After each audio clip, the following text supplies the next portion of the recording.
going out and getting rid of your woman. That's crazy talk. You built a home and a life with a woman. That's wild.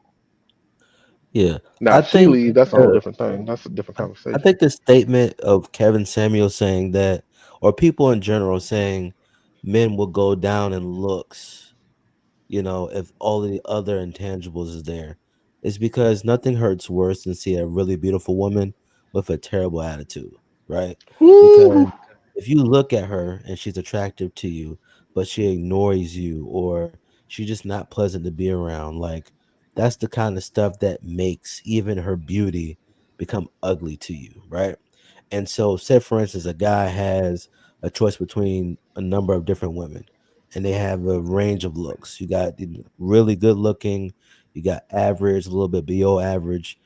Guys will tend to try to pick the best looking one at the beginning, but sometimes that might not be the best person for you.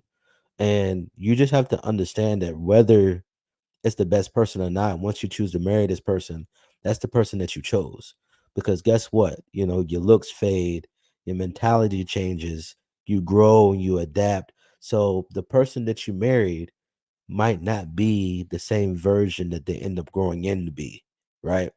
And oftentimes you hear a lot of people ending relationships because people grow, quote unquote, apart. We want different things and stuff like that. But all the things in the marriage vows covers all of that, for better, for worse, richer, for poor, sickness and health, all of the things. It covers everything in between. But because we don't view relationships, I think, in a proper way, or even marriage in a proper way, we're more likely to give credence to things that we shouldn't, to separate us instead of bringing us together. But I also think that, personally, when we come to physical and uh the intangibles, I do think that you stand a better chance if you have a decent range in both, but there's still no guarantees. You can find a person that looks good to you, and then you still might want something else because you just have natural urges. So I think you just need to be mindful that, what's the purpose of your relationship? And oftentimes we try not to solely be like, hey, we're just separate, so we got different rules. There are some interlapping things where if she cheat and you cheat, it's a good chance that these relationships are going to end up stopping, right? Or if you don't treat this person with respect and you don't make them feel loved and cared and honored and stuff like that, it's going to end. So I think that we just need to stop selling ourselves that love from people is not conditional, because every time we try to make our relationships unconditional, you find out how conditional they really are.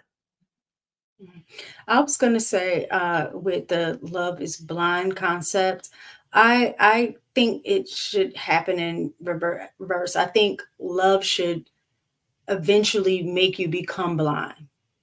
And what I mean by that is that when you're a blind, right? Literally, if you're blind, what happened to your other senses?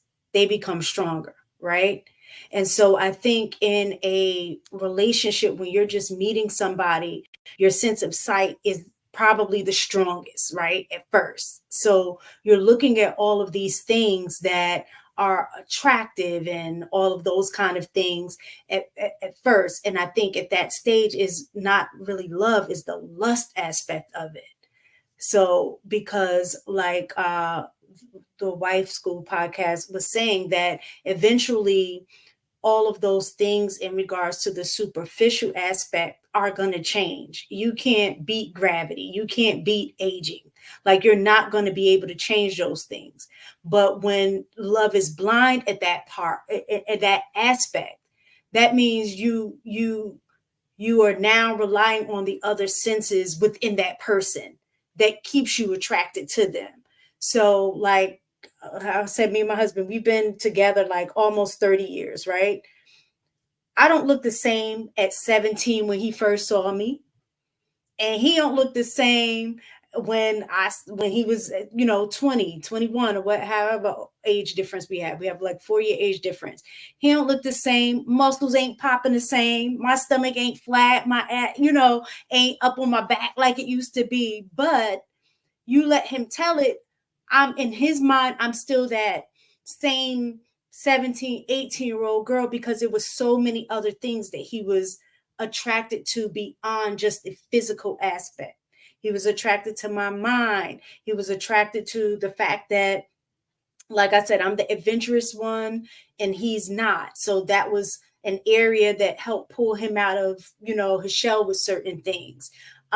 He likes the fact that I challenge him, not in a like negative sense, but like that challenge to get him to be at an even greater level beyond what he, seeing himself, and vice versa. We're able to get those things from each other. So I'm still physically, because I have all of those other things that are being fulfilled, I'm still physically, very physically attracted, and he's still very physically attracted to me. So that aspect of it doesn't change. The love is blind part plays a big role at this stage in our marriage, because things are no longer the way on the physical aspect look the same or in the same place as they used to be. But so I think if we move in reverse, then I think we would have a better understanding of what love really is. We typically, when we're saying love is blind, we're only talking about the physical aspect. But mistaken. If I do remember, you said that sometimes you still see him as that person.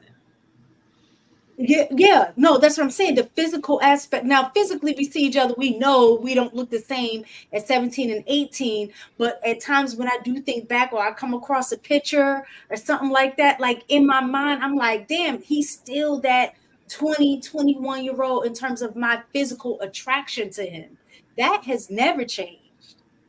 But So physical my body, absolutely Oh, has. I thought when you said sometimes, you said it was crazy because I still see him as that guy. Like he's still like when I look at him, I see that guy. You know what I'm saying? That's so what's But I've called heard that before in rekindling. You older gotta be, people. Like yeah, it's like their mind stands still from that time, mhm, from that younger age. yeah. You That's called Yeah. yeah, rekindling the flame. Mm.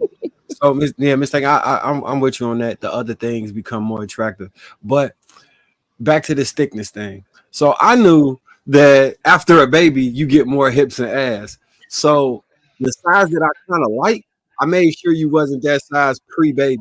So post baby, you could be at that size, and Well, That's a lot of foresight. it well, worked That's out.